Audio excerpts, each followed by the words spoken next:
Have you ever given much thought to the idea that the spoils in life go to the risk takers? If you'll give it some thought, I think you'll come up with the same solution I arrived at. A survey indicated that 98% of the men in the country are looking for security in their work. That is, they're mainly interested in losing themselves deep in the warm, nourishing viscera of some large corporation, which is fine. I'm not knocking it. I'm just commenting on it. But these are not, as a rule, the risk takers. They're more the play-it-safers. And while they can have good and successful careers all their working lives, the chances are against they're hitting the big jackpot. Now, the reason I say this is because this sort of life, as a rule, does not encourage a man to do much more than he has to do, and he'll usually spend his free time, which comes to something like 72 hours a week when he's neither working nor sleeping, in pursuits not calculated to help him get ahead in the world. Now, the man who risks his spare time writing a book, painting pictures, fiddling with inventions, continuing his education, is generally the one in this kind of milieu who will advance above his fellows. But the man who risks all of his time on a goal he wants to reach, on a dream in his heart, who stakes his livelihood and the livelihood of his family upon his own brains and the proper use of his time, and tackles the world single-handed, here's the risk-taker to whom the spoils will generally accrue. Now, I'm not talking about the impractical dreamer and stargazer. I'm talking about the man of action who gets out and raises the dust in the world. He might take some king-size pratfalls and be snickered at by friends and relatives of a more conservative bent, but he'll usually make the grade if he stays with it, and earn their admiration, if not envy, before he's through. You know, one of the biggest factors in his favor is the size of the group he belongs to. According to the most reliable figures I can find, this risk-taker belongs to only about 2% of the population. And since he's generally working on an idea that will in some way serve the big 98%, the odds swing rather favorably to his side. Additionally, a man on his own must think. He must devote more of his days to thinking. Conversely, the man with a good, steady job who's familiar with his work and surroundings can go along pretty well from day to day without doing any creative thinking at all. And as I said, we have a tendency to do no more than we have to. Anybody who spends a good deal of his time thinking is going to come up with a good idea once in a while. The law of averages is definitely on his side. And if you'll think about it a minute, you'll realize that he only needs a few, maybe only one really good idea to make it big. Now, the more you think about it and analyze it, the more it makes you think that what appears to be the risk-taker really isn't nearly as big a risk-taker as you might imagine. The cards are stacked pretty well for him from several important standpoints. But as I said in the beginning, the spoils definitely go to the risk-taker. Life is full of hidden contradictions. One is that the man who thinks he's playing it safe really isn't, and the man who seems to be taking the greatest risks, considering the law of averages, is playing it safest. People who do well in the world, being creative and willing to take a calculated risk, are people who manage to overcome the fear of laughter. Anytime you attempt anything in which you risk failure, you run the risk of having people laugh at you. A college professor worked for many years on an invention. He tramped all over New England trying to interest capital in his device for making the human voice travel along a wire. The people laughed at him. It was, of course, plumb idiotic, they said, to suppose that the human voice could be carried along a wire and heard for many miles or even for a single mile. But our old friend and benefactor Alexander Graham Bell could not be laughed out of it, and every time we pick up the telephone, we salute the man who stayed on course despite the laughter. Millions of people laughing in derision could not hurt us an iota, but we stand in mortal terror of it. Men and women who can prove themselves heroes in great crises tremble before derision. It's a queer quirk of human nature we probably develop as children. It has cost much. It's changed the history of the world. Sometimes the price of a laugh has meant the slamming of a door of fame and fortune, or even immortality. Elias Howe invented the sewing machine, but it nearly rusted away before the American women stopped laughing about it and could be persuaded to make use of it. With their sewing done so quickly, they argued, what would they ever do with all their spare time? So a biographer paints a tragic picture. The man who had done more than any other to lighten the work of women was forced to borrow a suit of clothes on an occasion of a public appearance. Men are as bad as women when it comes to resisting new ideas. The typewriter had been a demonstrated success for years before businessmen could be persuaded to buy it. How could anyone have letters to write, they argued, to justify the investment of $100 in a writing machine? Only when the Remingtons sold patent rights to the Telegraph Company and two groups of salesmen worked in competition was the resistance finally broken down. Xerography faced the same kind of problem when it was first introduced, and other inventions have had similar battles. Here's an extract from a notebook of Robert Fulton, who invented the steamship who changed the world from sail to steam on the oceans of the world. He wrote, "As I had occasion daily to pass to and from the shipyard where my boat was in progress, I often loitered near the groups of strangers and heard various remarks as to the object of this new vehicle. The language was uniformly that of scorn, sneer, or ridicule. The loud laugh often rose at my expense, the dry jest, the wise calculations of losses or expenditures, the dull repetition of Fulton's folly. Never did a single encouraging remark, a bright hope, a warm wish cross my path. Never did a single encouraging remark, a bright hope, a warm wish cross my path." And that's about what you can expect when you try something new. Emerson once commented that no one ever falls ill, but that passers-by idly hope that he will die. And the same perversity and built-in envy cause people to think or hope that any new idea or plan that runs counter to established principle will fail. Speaking of Emerson, he also wrote, "Pythagoras was misunderstood, and Socrates, and Jesus, and Luther, and Copernicus, and Galileo, and Newton, and every pure and wise spirit that ever took flesh. To be great is to be misunderstood."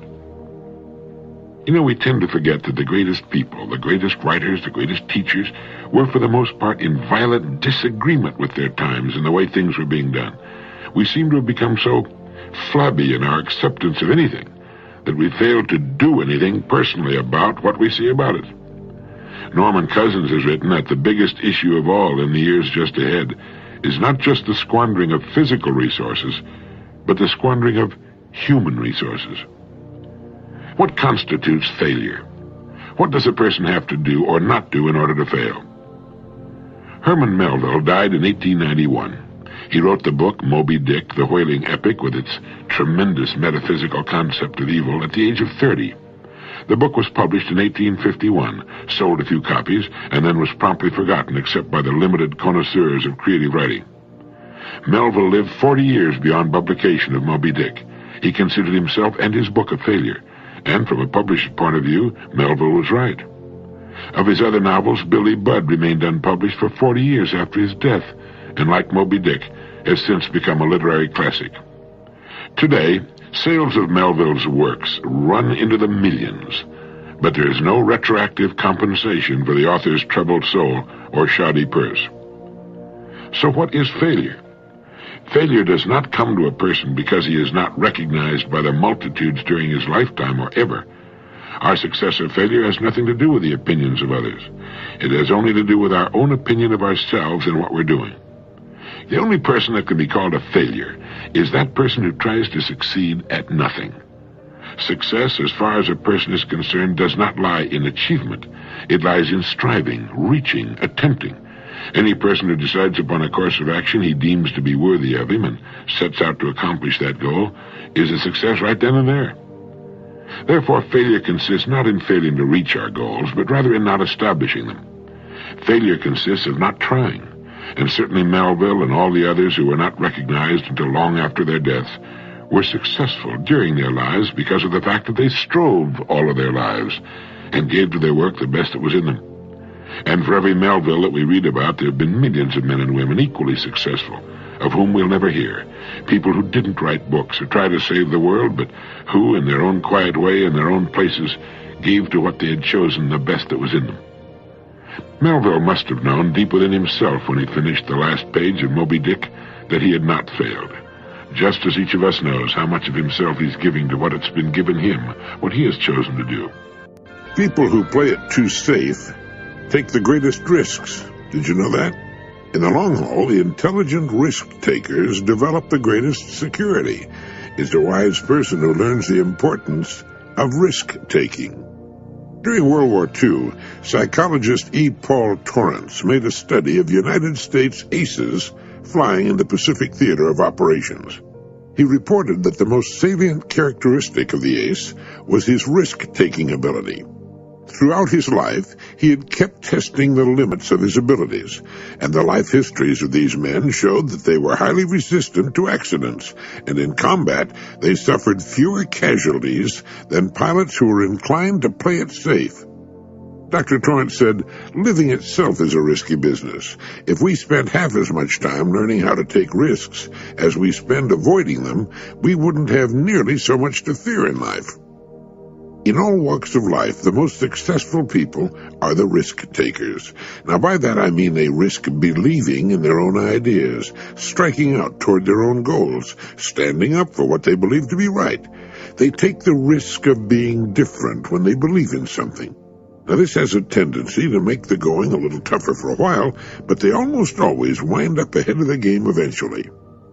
Risk-takers realize there's nothing wrong with an occasional failure. The play-it-safers seem to think a failure means the end of the world. The risk-takers are not foolhardy. Getting back to the World War II aces for a moment, it was found that these men were very fussy about their airplanes, armament, and equipment.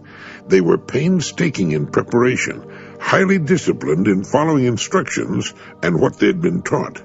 But in an encounter with the enemy, they would immediately take charge and go on the offense.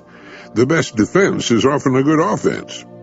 The best pass defense in football is to rush the quarterback. When a storm comes up, ships in the harbor head for the raging open sea unless they're protected in slips. In the harbor, they can drag their anchors and wind up on the beach or the breakwater. So what appears to be risk-taking is often the most intelligent course to follow. It leads to security, while what would appear to be the safest course of action can lead to disaster or simply nowhere. A young woman whose romance had gone on the rocks told her mother that she was never going to permit herself to fall in love again. "You only get hurt," she said. "And if you don't fall in love," her mother said, "you don't live." It's another one of those risks the successful person is willing to take. Everyone runs risks, quite sizable risks, every day of his life, risks he takes for granted or isn't even aware of. But when an unusual situation comes along that involves risk-taking, how do you decide whether or not to go ahead? When a situation comes along that involves risk and you don't know whether to go ahead or hold back, reassess your goals. What are you trying to accomplish? What are you working toward? Will taking this risk, if it works out successfully, help you toward your goals? There's nothing some people like to do better than to give advice. Unfortunately, a lot of advice that's dished out would have to be classified as useless information. If I had to pick a winner in the useless information department, it would probably be the advice that goes, look before you leap. It is a good recommendation for swimmers and jumpers, but as far as life is concerned, it's impossible to do. We can look backward. We can see the results of our past actions and learn from them, but we can't look into the future. In living, we can guess or try to predict what the future will hold, but we really can't look before we leap. As a result of this, most people simply don't leap at all. But it's a wonderful and little-known fact that for those who dare to attempt a new and seemingly difficult leap, the results are often surprisingly successful and rewarding. Now, this is something that needs some explaining and no little qualification. The leap we take should be in line with two important criteria. One, it should be towards something we want with all our heart. And two, it should be in a field in which we have a good background of experience, or at least in an area related to our past experience. Let me give you some examples. Lindbergh took the big leap when he flew nonstop across the Atlantic, the first one to ever do so. But behind him were years of flying experience, including flying the mail in all kinds of weather with virtually no navigational aids. He couldn't see into the future as far as his success or failure was concerned, with failure probably meaning his death, but he was well prepared for the leap, and it made him rich and famous. Columbus did the same thing. He wanted to do something that had never been tried before. He believed it could be done, and he was a highly skilled sailor and navigator, and he had the best ships then available for the journey. All human progress is the result of this kind of thing, and on a much smaller scale, the same principle can be applied to our lives. If there's something you want very much to do, if you know it's right, and if you're prepared to try it, the chances are excellent that you will meet with surprising success. And after you've taken the big jump, you'll probably wonder why you waited so long. Of course, there's always the risk of failure. Lindbergh could have been killed. Columbus's little fleet could have met with disaster. Einstein might have been wrong. Washington might have been defeated and hanged along with all the signers of the Declaration of Independence by the British. But the fact is, they were not. It brings to mind again the great lines spoken by Thucydides in his funeral speech for Pericles.